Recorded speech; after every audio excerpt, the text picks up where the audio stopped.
for not getting him back when Iraq is harboring someone who is just trying to make one tower of the World Trade Center collapse into the other, and to blame the technicalities of this extradition on the United States instead of the government that will not, I'll use the word, render this guy to us, is, I think, simply to blame the victim, which in this case is the United States. Poor old superpower that it is. It can be a victim too, all right? So, I mean, I'm sorry to say that everything Mr. Ritter just said was the most utter balls. What was and it? ignoring even the possibility, which has to be admitted, that there is why is Osama bin Laden's force all deployed? Why is it all deployed in defense of Saddam Hussein? Why does bin Laden issue his own fatwa saying, socialist though they are, our forces are entitled and, in fact, ordered to fight on their side against the main enemy? It's an announcement of cooperation. Why is the only outfit in Iraq that did any fighting against the coalition as it drove up to Baghdad, an enterprise in which Mr. Ritter didn't believe the possibility of? The only people who stood and fought were the Fedayeen Saddam, a special paramilitary state militia whose name tells you everything. The Fedayeen Saddam, a new force made up of Ba'ath Party thugs and imported foreign jihadists whose visa applications have since been found and documented, and many of them, they say they want, why, purpose of visit to Iraq, to join Fedayeen Saddam, make jihad. Well, Sweet when they put it like that. These were the people. These were the people who were hoping to be the successive force. Everybody knew that the time of the Saddam regime was limited. He was losing his mind. His sons were probably quarreling among themselves. The regime was imploding and collapsing. Neighboring countries were casting covetous eyes. If we hadn't invaded, it would have been Turkey, Iran, and Saudi Arabia that had invaded on behalf of their proxies. There would have been a terrible religious and civil and confessional war. The people who were bidding to come out on top in this new Afghanistan, this new combination of rogue state and failed state, was going to be the Ba'athist, bin Ladenist mutation, Fedayeen Saddam, that's now fully rebaptized and rebranded as Al-Qaeda in Mesopotamia. It is absolutely idle to overlook this connection. And in fact, it deserves a great deal more scrutiny and a great deal more disclosure from our incompetent intelligence services than it has received. Well, Christopher, whatever they're called, Fedayeen Saddam or whatever, can you really, A, fault them, or B, link them to Osama bin Laden because they're fighting back when people land and invade their country? It wasn't their country, my dear. The Fedayeen Saddam is an international brigade of jihadists mustered by Ba'athist secret policemen. You want to identify this with Iraqi patriotism? Your problem.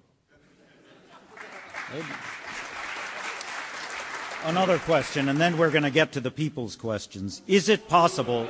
All right already. Is it possible, since the United States has finite resources in terms of soldiers, men, material, intelligence resources, etc., that by diverting it all to Iraq, making that the triage priority, that we are overlooking the greater global war on terrorism against international jihadism, which many people would agree is a problem and a threat? Let's admit the possibility, but let's notice that the international jihadists appear to have decided that Iraq is the place where the issue between us has been joined. Scott, and if they want to be taken up on it, I think that they should, since the alternative is leaving Iraq to them, and I would describe that in one word as unthinkable. Scott, the jihadists will never have Iraq. Rejoinder for that before these people are getting restless. Well, I would just make... All right. I would share the observation that I, too, am perplexed by Zarqawi's sudden transformation from third-rate Jordanian criminal into terror mastermind who operates inside Iraq with a sophistication that is beyond his apparent means. And I agree with you, the only organization capable of running a sophisticated network of cells, operatives from the north to the south, the east, and the west is the former security apparatus of Saddam Hussein.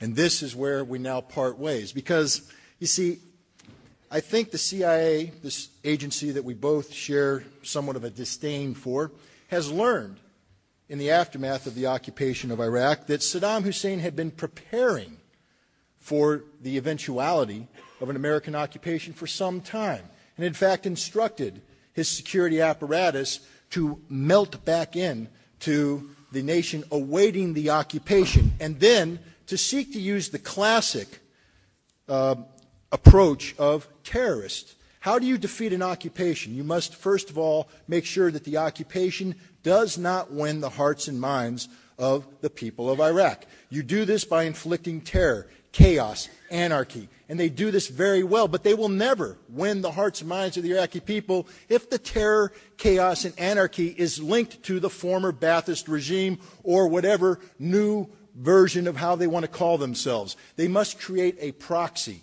And the proxy created after the invasion was Zarqawi. Zarqawi is a front for the former Ba'athist regime of Saddam Hussein. They used these jihadists as expendable rounds of ammunition to inflict horrific terror and horrific chaos, horrific anarchy. But to call this Al-Qaeda is to lose sight of who's really calling the shots in Iraq today when it comes to the insurgency. It's not Al-Qaeda. It's not Osama bin Laden. It's the former government and regime of Saddam Hussein who is waging this insurgency. And until which time we recognize this, we will never be able to defeat it. No. Well, most of that's true. Some of it's in the wrong order.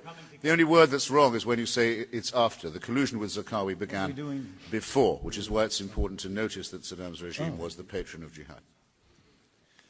Thank you very much, Christopher Hitchens and Scott Ritter, and Jay Diamond, who did this on one day's notice. Thank you very, very much. That's it? I want